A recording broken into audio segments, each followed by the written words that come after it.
नमस्कार. Kanchan recipes and क्रिएटिव्हिटीमध्ये तुमचं सर्वांचं खूप खूप स्वागत आहे. आज मी तुम्हाला शिवरात्रीनिमित्त अगदी 15 ते 20 मिनिटात तयार होणार उपवासाचा एक खमंग आणि कुरकुरीत पदार्थ दाखवणार आहे. चला तर आपण किचनमध्ये जाऊया आणि आपल्या रेसिपीला सुरुवात करूया. साहित्य पाहू शकता, अगदी मोजकं साहित्य आहे. इथे 2 बटाटे मी इकडे उकडून घेतलेले आहेत. मिरचीचा ठेचा आहे, शेंगदाण्याचा कूट आहे आणि इथे मी 1 वाटी साबुदाणा कच्चाच घेतलेला आहे. लिंबाचा रस आणि मीठ लागणार आहे.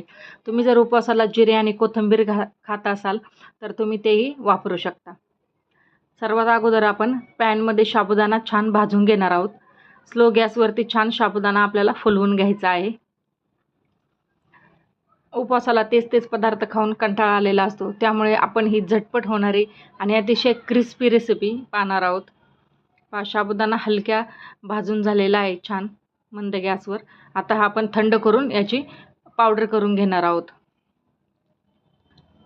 पाहू शकता अशा प्रकारे आपल्याला हे पावडर करून घ्यायचे. खूप जाडही नाही आणि खूप बारीकही नाही, रवाळ पद्धतीची ही पावडर तयार करायची. यामध्ये आपल्याला आता जे 2 उकडलेले बटाटे आहेत ते छान असे किसून घालायचे आहेत.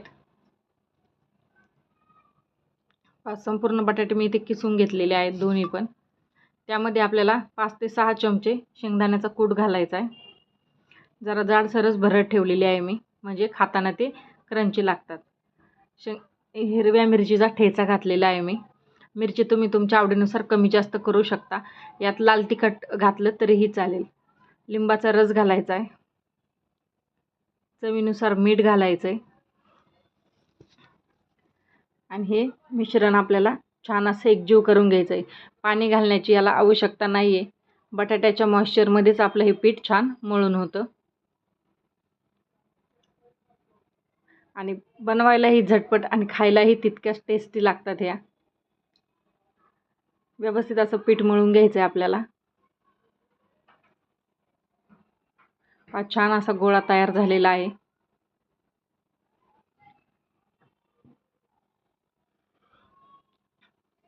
आता हे पीठ आपण 1-2 मिनिटासाठी फक्त झाकून ठेवणार आहे. 2 ते 3 मिनिटासाठी आपण हे असंच झाकून ठेवून देणार आहोत. अजूनही तुम्ही माझ्या चॅनलला सबस्क्राईब केलं नसेल तर सबस्क्राईब करा आणि बेल आयकॉन दाबायला अजिबात विसरू नका, म्हणजे मी ज्या नवीन रेसिपीज टाकेल त्याचं नोटिफिकेशन तुम्हाला येत राहील. 1-2 ते 3 मिनिटानंतर गोळा व्यवस्थित परत मळून घ्यायचा आहे. एका ताटाला असं तेल किंवा तूप तुम्ही काहीही लावू शकता आणि यामध्ये आपल्याला हे मिश्रण असं छान थापून घ्यायचं एकसारखं. पातळ मस्त थापून घ्यायचं, खूप जाडही ठेवायचं नाही आहे. तुम्ही एखाद्या वाटीच्या साहाय्याने, पेल्याच्या साहाय्याने याला प्रेस करू शकता. इथे माझे पुरण वाटण्याचं हे स्मॅशर आहे, त्याने मी हे व्यवस्थित असं लावून घेत आहे. पाहू शकता छान एकजीव होईपर्यंत आपल्याला याला प्रेस करून घ्यायचं आहे. अशाच पद्धतीने आपण हे व्यवस्थित सेट करून घेतलेलं आहे. आता आपण कट करून घेणार आहे. आपल्याला पाहिजे त्या आकारात आपण हे कट करू शकतो. इथे मी स्क्वेअर घेतलेले आहेत, जरा मोठेच घेतलेले आहेत. आता हे चौकोन आपण याला आणखी एक काप देणार आहे. म्हणजे आपल्याला हे चौकोन आहेत तर आपल्याला त्रिकोण बनवायचे, म्हणजे एका याचे आपल्याला 2 बनवायचे. जाडे पाहू शकता तुम्ही, खूप जाडही आपण ठेवलेलं नाही आहे. पाहू शकता असे ट्रायंगल बनवून घ्यायचे, म्हणजे दिसायलाही छान दिसतात ते. सर्व आपल्या इथे कट करून झालेलं आहे.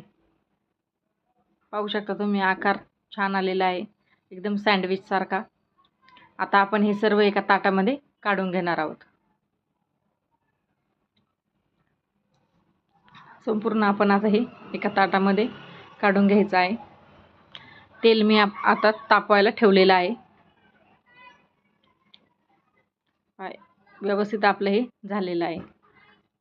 तेलही आपल्या इकडे तापलेलं आहे. तेल छान गरम होऊ द्यायचं आहे आणि मग आपल्याला हे सावकाश तेलामध्ये सोडायचे आहेत. जितपत कढईत मावतील तेवढे आपल्याला हे ट्रायंगल्स सोडायचे आहेत. तुम्ही हे प्लेन असंही खाऊ शकता किंवा खोबऱ्याची चटणीही बनवू शकता, पण आपण यामध्ये तिखट वगैरे घातलेलं आहे त्यामुळे हे असे खाल्ले तरीही छानच लागतात. लगेच आपल्याला याला पलटी करायची घाई करायची नाही. 1-2 मिनिट छान फ्राय होऊ द्यायचेत आणि मग आपल्याला याला पलटी करून घ्यायचं आहे. लगेचच्या लगेच जर तुम्ही घाई केली तर ते साबुदाणा चिकटण्याची शक्यता असते आणि मग ते तुटून जातील. त्यामुळे जरा सेट होऊ द्यायची आणि मगच आपल्याला याला पलटी करून घ्यायचं आहे. दोन्ही साईडने आपल्याला छान कलर येईपर्यंत फ्राय करायचे. पाहू शकता तुम्ही एकदम मस्त सुंदर असा कलर आलेला आहे. एकदम क्रिस्पी झालेले आहेत. सर्व साहित्याचं प्रमाण मी खाली डिस्क्रिप्शन बॉक्समध्ये दिलेलं आहे. या अगोदरही मी उपवासाच्या भरपूर रेसिपीज टाकलेल्या आहे. त्याची लिंक मी तुम्हाला इथे खाली देणार आहे डिस्क्रिप्शन बॉक्समध्ये. सर्व आपण इथे पॅटीस हे बनवून घेतलेले आहेत आणि तळलेल्या हिरव्या मिरचीबरोबर आपण हे सर्व केलेले आहेत. तर तुम्हाला कशी वाटली ही रेसिपी मला कमेंट करून नक्की सांगा. भेटूया परत पुन्हा एकदा नव्या रेसिपी सहित. धन्यवाद.